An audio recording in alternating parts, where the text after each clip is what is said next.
You got a couple options when you replace the fan. You can simply swap it out with the same or equivalent fan, or you can do kind of a whole system optimization, which is what this customer opted for. We're gonna bring his whole system up to current code. So we're gonna add an alarm, we're gonna add access to his sump basket, and then we're gonna do some pressure field extension testing. Thinking we're probably gonna use this Fantech RN2 EC. The cool thing about it is it has this potentiometer inside, and by turning this dial, we're able to dial that fan in to achieve the pressure field extension that we're looking for.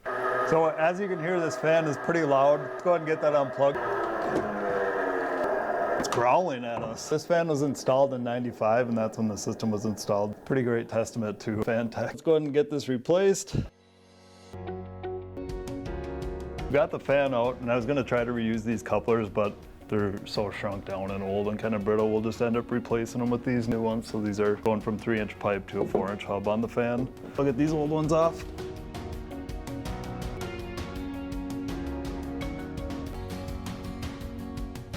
One thing you want to watch out when you're doing this is this one feels like I can't really slide it up or down. You want to make sure that you don't pull down on it and get that ring, the rubber lip on the flashing to pull down and then let rain in. Try to like to push up on it to try to avoid that. It doesn't seem like it'll be an issue here. I like to level the fan. Fan manufacturers say that it doesn't really matter, but I don't want water to pool in one spot of the fan in a low spot. I'm just fussy, so I do it. I like doing extra work. It's easier to level if you do it before you tighten everything up. And just double check everything, make sure I got it all. So the last thing we want is a leak. You want to make sure that you don't over tighten those. I've got it dialed up to 10 there. I'll plug this in and then we'll head down to the basement. We'll do our pressure field extension testing, and then we can come back and dial this fan in.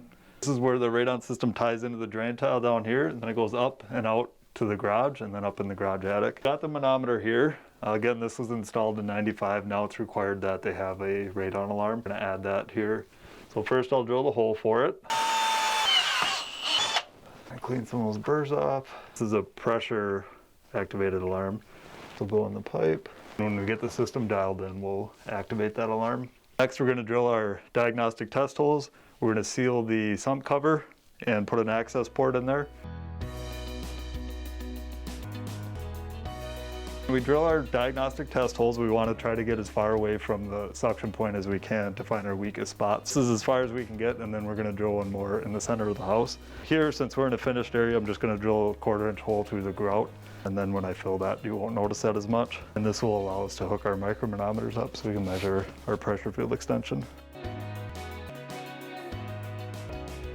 Now we're going to run this tubing from our test hole that we drilled. We've got one over the tile as well. Run it back to our micromanometers where we'll measure our pressure. Got our tubing plugged into our test holes. It comes back to our TEC DG1000. This is a micromanometer which allows us to measure pressure below the home. We're going to plug in the radon fan and should see these numbers drive negative, and then we can dial everything in. So as you can see, we don't have negative pressure over by the door there, and we're pretty weak over by the furnace in our test hole there. What we're gonna do is try putting in a larger fan and see what we get for our pressure field extension after we do that.